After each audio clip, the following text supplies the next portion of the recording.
Greetings and welcome to Pandemic Proof Your Business. I'm your host, Mohammed Siddiq from Atlanta, Georgia, and I have a very special guest. I really admire his work. He is no other than Michael Very nice. Leonard. Yep, Yes, Leonard. Yep. I did it. I did it. And please join me to give a warm welcome to Michael. Michael Leonard is a visual artist, educator, and producer for the podcast American Real TV and father of four living in Rochester, New York area. Like many people today, he spends most of his time pursuing 9 to 5 job, independent side work, and passion focused projects. I would say purpose driven projects. And the demands of being a spouse and a parent. Now, in the face of COVID-19 outbreak, the landscape of work, education, and parenting have universally changed forever. Today, we are speaking about the adaptation he has taken in an effort to maintain his goals, professional life, and most importantly, his family. Thank you so much, Michael. I appreciate the time today. Oh, Let me start absolutely. with this. Where were you? What happened? Who you were surrounded with that inspired you to get into your passion? Well, so like you said, I'm based in Rochester, New York, which for those that don't know, we're almost dead center of New York State, right along the Lake Ontario border. So it's a old industry town, which kind of brings an interesting history because we tend to have a very large network of cottage industry in the area, as long as in addition to like the heavy industry giants that used to have a big presence like Kodak, Xerox, Bosch, and Loam. So the whole area is kind of imbued with this spirit of, grabbing oneself by the bootstraps and seeing what you can do. Uh, my day-to-day, I actually run the Visual Arts Center for the University of Rochester, the Sage Arts Center. It's a visual arts studio program. That's my 9 to 5. So, most of the time outside of our current circumstance, I'm on a campus working with students. I myself being a visual artist, it's right at the sweetheart of what I do, because I get to work hands-on with our students. We sit down and instead of me teaching them the way that an instructor would with very specific goals for a course, I get to work with them from the perspective of here is your vision, sitting over here, and then off to the other side is it actually being produced, and I connect those dots. In a similar fashion, that's my role for American Real. We have our mutual friend, Roger Brooks, who's an amazing host and has really started a beautiful platform from the idea that every single person out there, regardless of walk of life, has an interesting story. He collects the people together, and that's his vision. And I, on the other side of the spectrum, am here to connect the dots, to edit the video together, whether that be a Zoom call broadcast, much in the fashion that we are right now, or if it's in our studio. And I have the creative latitude of 5 cameras and multiple microphones and all sorts of fancy kit like that. And then the other side of my life is as a visual artist, the creation of things that start out with my own vision and then materialize into physical object, and then family. I am in the incredibly lucky position to have married my best friend. My wife is an incredible partner in all things. We started out with one child. Our son was born when I was defending my master's thesis.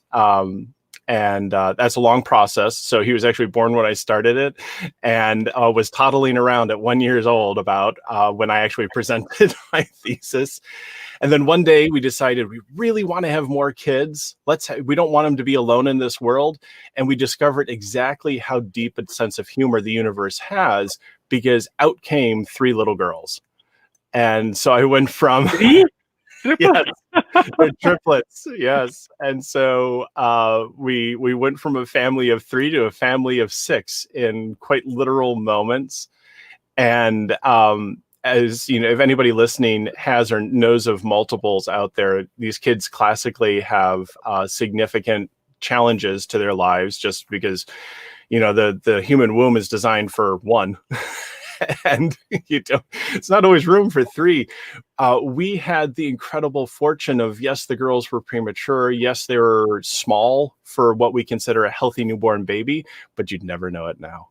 They are the girls are 7 years old, so we're doing second grade from our living room right now, like much of the United States. But they're healthy, they're strong, they're they're also fraternal twins, so they're not truly identical. But having this little herd of a family is just a remarkable thing.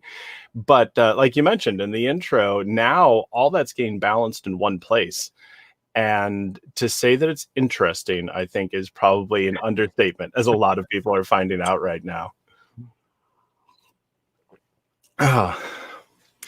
Okay, so wonderful, Michael. Let's ignore the professional side. Let's get into more on the personal side. Having Sure. three at home and working on visual artists and American Real and educational stuff and the family and Yep. sleepless night. Mostly people have a sleepless nights when they're having a one kid. No, with three, how the life look like? Just run your day with me. It's it can definitely be very, very Okay, interesting. I lost you on your video. Oh, well, hold on. Let me see if we can't fix that then. Your XSplit is saying something. Yeah. Well, can you still hear me, Sadiq? Yes, I can hear you. Yeah. All right. Well, let's see here. I'm just trying to refresh my browser where actually the browser's become occupied by a black square now. You are welcome to rejoin me. That's fine. It's a technical issue. No, it's fine. You can leave this and come back. Sure. I will do that real quick. Just one moment. I'll be right back. Okay, wonderful. While the Michael comes back, as you know, I'm your host, Pandemic Proof Your Business, and you are welcome to text me any question on with my today's guest or in the future guest. The number you see it on my screen is the +1 404 738 5143. That is 404 738 5143. It's on your screen as you see it. And if you like to recommend me a guest for Pandemic Proof Your Business, our whole idea is people who are running their life and a business right now from their home, and everyone in the world is doing the same way. How they are running it, what things have been working for them, and what are the challenges are they facing, and how they can overcome, and how they are overcoming right now, so we can learn from each other together. Whole purpose of the show is let's hear what others have to say, and we all can learn from each other. So if you are a business owner and what type of challenges you are facing right now, why not you write a comments underneath or send me a private message wherever you're watching this right now, YouTube, Facebook, groups, wherever. Just write a message. Or you like to talk privately, just send a private message like a inbox or messenger. That's fine too. So I do see that most of the business owners are running through this tough time right now. It's a hard. Restaurant owners are very hard. They are closed by government orders, and people cannot. Yeah, here you go. We have the Michael back again. So yes, I'm back. owners are closed. Yeah, so wonderful. So how, Michael, go for it. So how you run your day? Just start over. Well, let's just start with what happened. Thinking on your feet is probably the most valuable thing out there. I honestly have no idea what just happened. Yeah. So for a little context of where I am right now, I'm in the computer that serves as my editing station. So I'm literally surrounded by this kind of panorama of screens, and they all went black. And so, unpredictability is probably one of the biggest things that comes into life in general. And right now it's just getting amplified, to tell you the truth. Yeah. So let's take one step back. So pre-COVID-19, my day is surrounded by getting up earlier than many people in the academic world. A lot of it's one of the beauties of when you are in the academic world. A lot of times you can sleep in a little bit, kind of roll in. Our students tend to hold later hours. So especially for someone who's working full time as an instructor, it's important to be able to match their hours, tell you the truth. That's something that when you want to pursue a little bit more or have a larger than average family is just not really an option. So, up early, find out what's going to kind of throw you. And there's a really nice quote. I believe it comes from David Nagel, who has another wonderful podcast, but be a student of your calendar. It's a phrase I really like because when you understand everything that has to happen in your day, then the unpredictable becomes a lot more manageable. Knowing where the blank spots are. So it's not really so much an issue of, I know I have this, then this, then this, and your day kind of marches on. Yes, it's important. But knowing that there's this and this, and then if something happens right in here, totally fine. You can throw caution to the wind to a certain extent.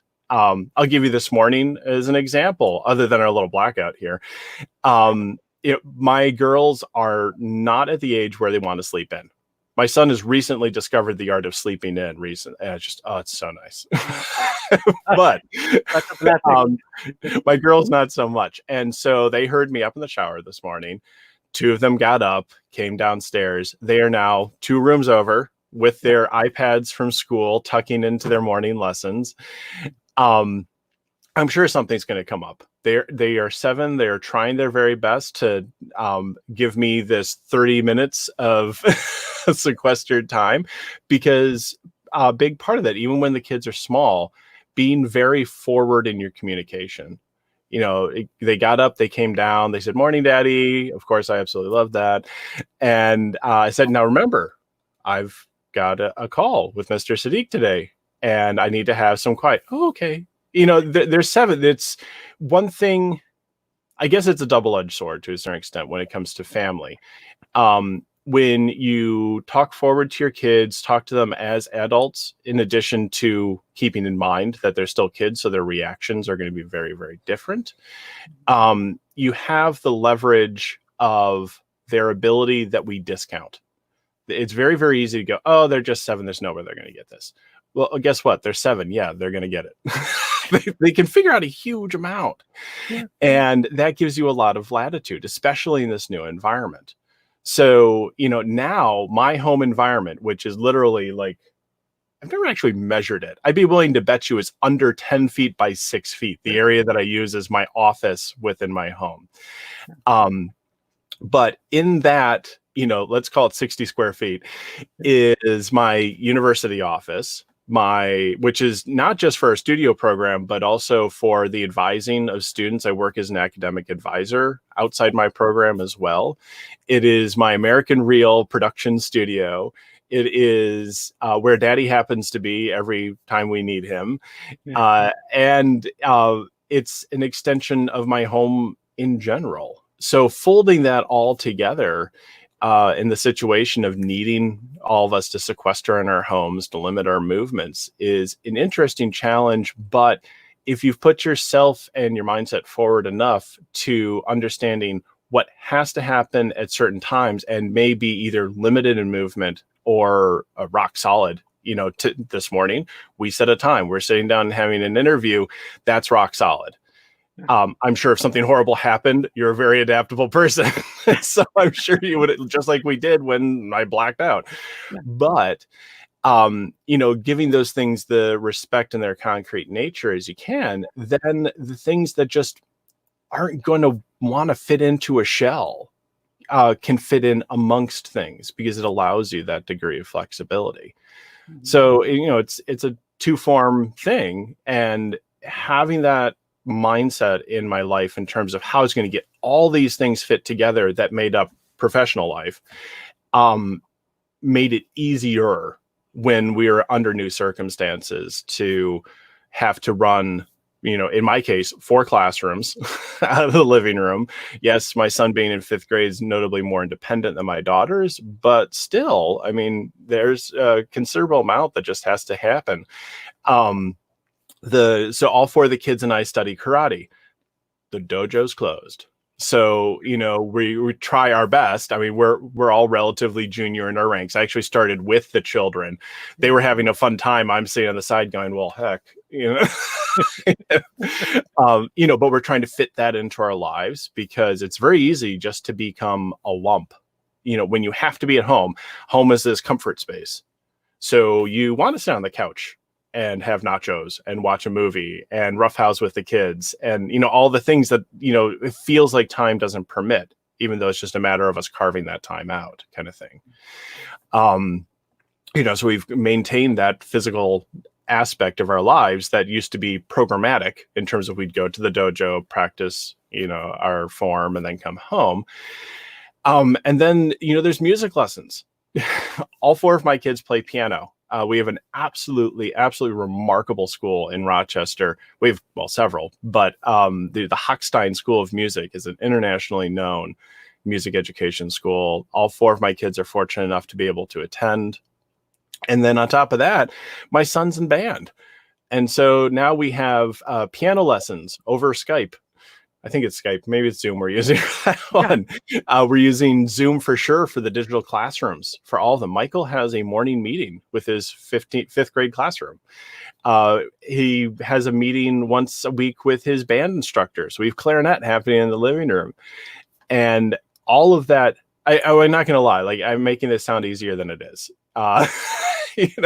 Because having that adaptable mindset's great, but application also too, it doesn't always work so good. And some of that adaptability is also being willing to, I guess, take on forgiveness is kind of the way. It's like, well, today it all went wrong. That's fine because there's always tomorrow. Or if it all went wrong this morning, there's 15 minutes from now, 20 minutes from now, or maybe just stop and walk away and come back in an hour. It's amazing how being okay with displacing yourself from things gives you that latitude. So I guess I kind of doubled up on the question a little bit. You wanted to talk about, personal, but personal, professional, or integral right now. Yeah, now it's a professional and business is one life now. You know what? This is the opportunity to be a real human now. Okay. Yeah. That's what that exactly. is. In a real human life, there's everything in the professional life. He looks like this person is a cool guy and he has no issues. Ask him about a personal. Tell me, you will say, I'm so glad, thankful, glad. God, I'm so blessed, because he has a lot more issues than mine because people isolate themselves from a personal and business life. Now it's a one life. Exactly. Multiple hats and 60 square feet place, multiple hats all day. So that's amazing. Thank you so much. You are not alone, Michael. Whole world is doing this one right now. Thank you for sharing this. So as a business owner, what's based on your multi-faceted skills and working on multi-fronts all at once, almost? Yeah, just about. What's the one thing has worked so well for you, which you can share it with other business owners who are watching this right now? They can use it for themselves. Boy, pinning it down to one thing. I think probably this might not necessarily be a success point, but probably the thing that had the most value to me overall is really that element of forgiveness. So I think this becomes especially important when you're working on multi-fronts. And like you said, most of us are nowadays. It's not all that long ago that everybody started, tagging as like, oh, the side hustle. It's like, there's nothing aside about it. It's we as humans are very complex creatures. We have complex interests. And there's I don't ever want to sound like I'm belittling the idea of folks that just want to have a job. They go to it 9 to 5 and they're done. The rest of the time is theirs. There is enormous value in that. Because if that's what you find fulfillment and happiness in doing, and you have a very binary professional and then personal aspect to your lives, that's great. And, that's important because if you're happy with that, that means you're kind of in tune to what it is that you need out of life.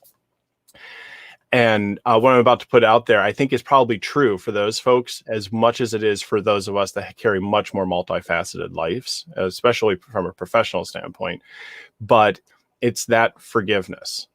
It's the idea that because especially for those of us that are embracing this more kind of multifaceted nature to our professional life, our personal life, and the way that they marry together, there's absolutely no way you're going to get it right all the time.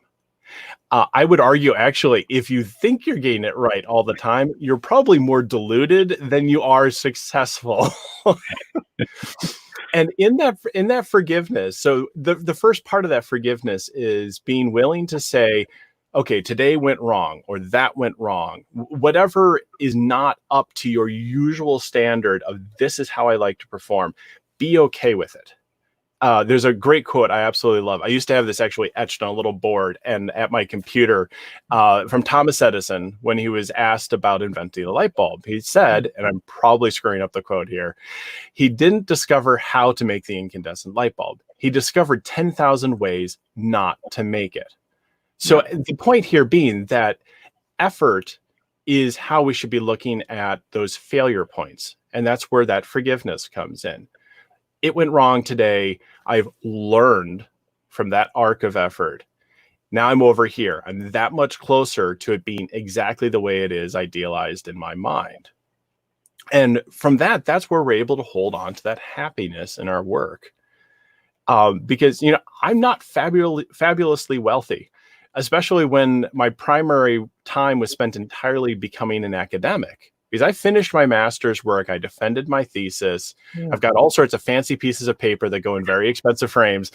And my goal was to become a full-time professor. It's a wonderful place to be. But because of where our economy is at, the way education has changed, it is incredibly hard. And one thing I was not willing to do was to shuffle my family all over the United States, grabbing underpaid adjunct jobs, gluing together just enough income to eat, which unfortunately is really, really hard for our adjuncts right now. And then hopefully one day finding a position somewhere. I was much more interested in staying in a region so I could be connected with my extended family and bringing up my kids in a way that they were going to go off to their adult life and go, wow, I really liked being a kid, and give them something richer to stand up on. And so that required becoming adaptive. So that meant I wasn't going to end up being an academic in the traditional sense of teaching full time. But I was able to find a job within academics that still fulfilled that part of me. When Roger Brooks and I interconnected and started making American Real into the beast it is today, that was approached from the position of passion, wanting to leap in and make something creative with someone else, and just being willing to do that and go through all the lumps of getting to know a new colleague and figuring how to make this workflow and our vision actually happen.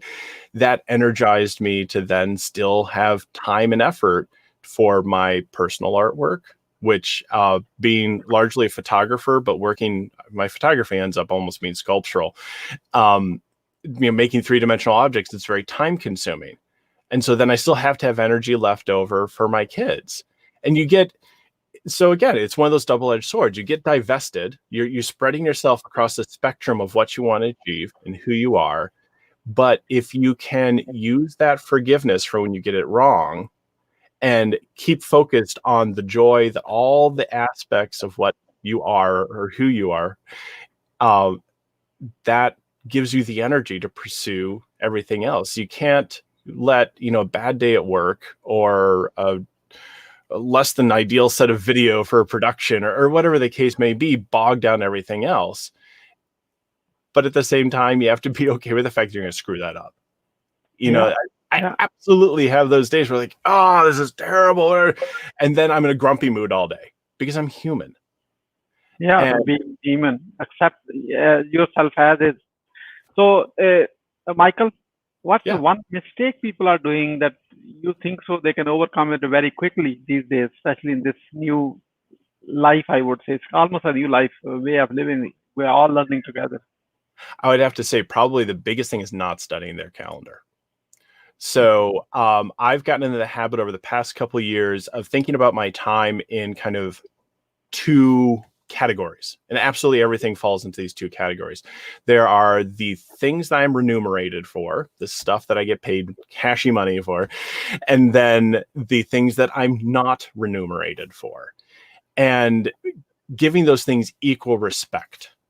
So as I'm looking at my calendar, my day fills up with a whole raft of different things. I try and plan out as far as I can for those stable things we talked about, leaving space or respecting the space in between for the things that are going to change, regardless of what I try to do in terms of exerting control over them.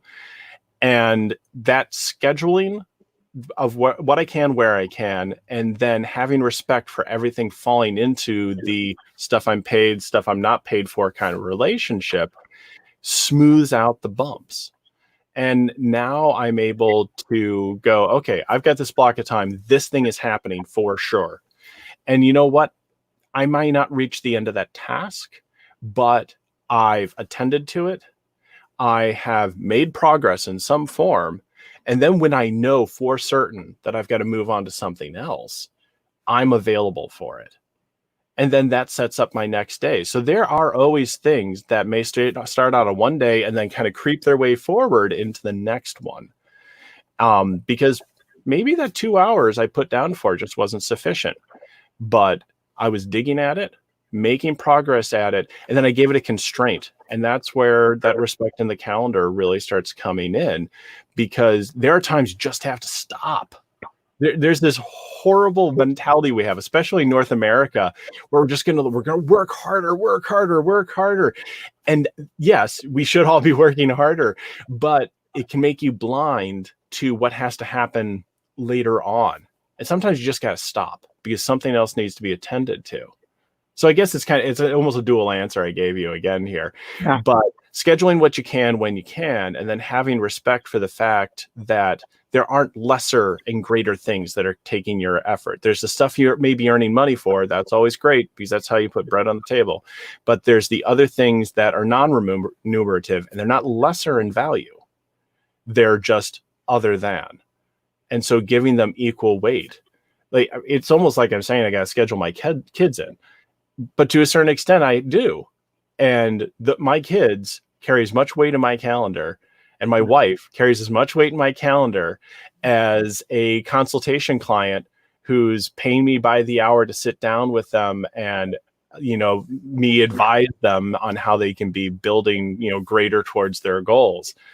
And it's that respect in your calendar. I think it's so easy not to do. But once you get into doing it, I would argue it's actually easier than not doing it when it really comes down to it. Yeah. Thank you, Michael. Do your best, and results are none of your business. Just for whatever that comes out from that after doing your best, accept it and see how you can do it better next time. Basically, that's what all about. Absolutely. So, Michael, I have a hard question for you. All right. We all want to learn from you. So, what's the single most professional failure you had in your life?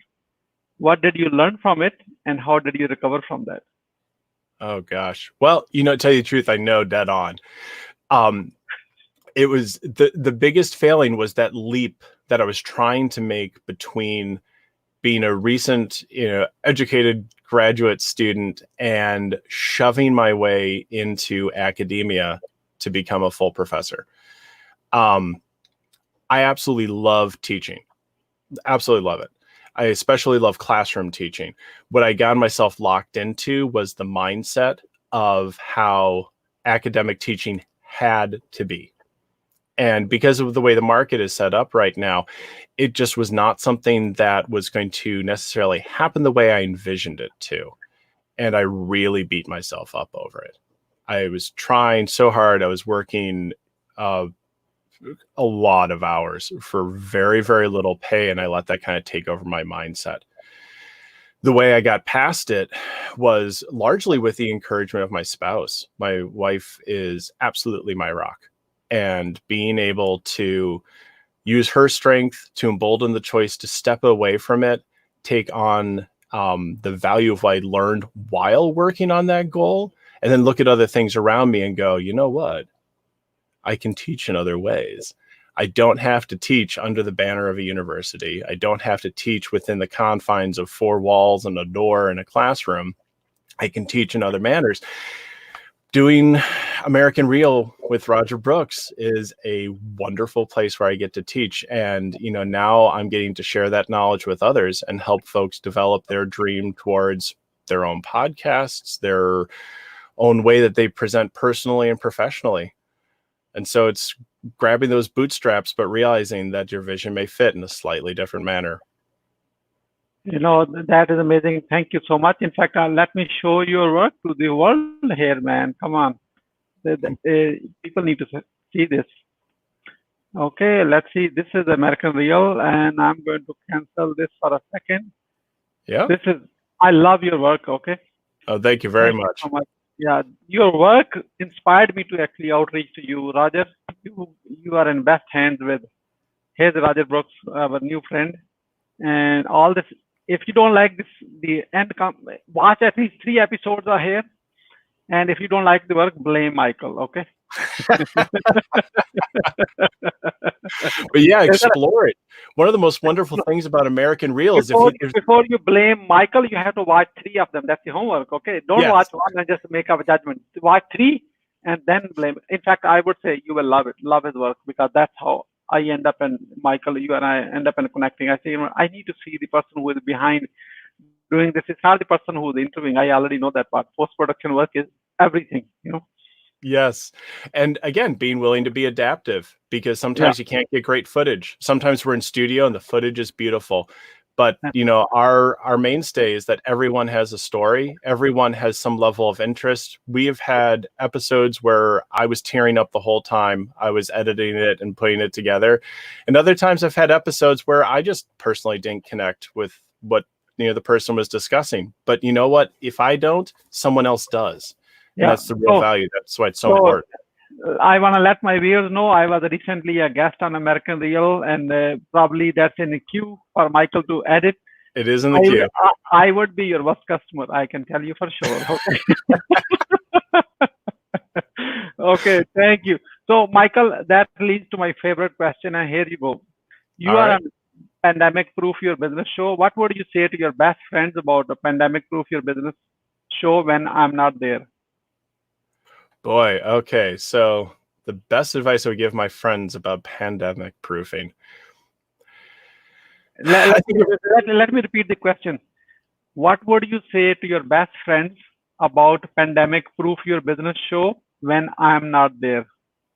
Oh, okay. What do I say about this show when you're not there? Well, you're currently not on the screen, so it's a little bit easier to pretend. You know what? I'm a big proponent of absorbing as much information as we can, because when we don't collect in from many, many sources, it's very easy for us to get locked into single mindsets.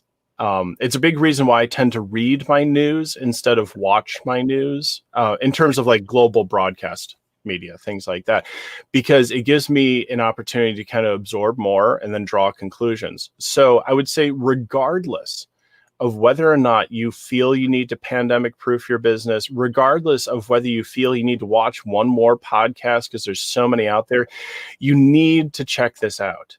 You need to sit down, give yourself the time to absorb one more set of opinions, one more prerogative, and then use that amongst everything else that you know, and stand up from there, grow a little bit further, because without new information, without an additional perspective, you have zero opportunity of developing and growing.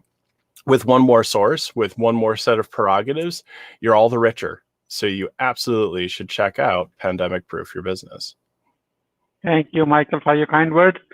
And as we are about to wrap up, what would you say as a final word? I would just say soldier on. It's one of the most important things, but in the act of soldiering on, make sure that you're working smarter, not harder. Harder just means you're doing the same thing more over and over again. And clearly right now, especially in our current circumstances, that don't work so good. So absorb new information, take on as much knowledge as you can, then draw your own conclusions, but don't stop your personal momentum. Allow yourself to be wrong, allow others to be wrong, and grow past, because that's how all of this is going to pan out. We have a new set of rules socially we're working under right now to, flatten that curve, to, spread out the virus and give as many people as the strongest survivability possibility as we can. Same thing can be applied to everything. When your circumstances change, adapt forward, give yourself that permission to get things wrong, and then soldier on, because inside what your goals are, whether they're professional, personal, whether they pertain to you, pertain to other people around you. You just have to keep being willing to apply that effort, but be adaptable to where that effort comes from, depending on your circumstances. Thank you, Michael, for sharing your wisdom with us today on the behalf of Pandemic Proof Your Business and our entire team. We really appreciate you. This is Mohammed Steek signing off from Atlanta, Georgia.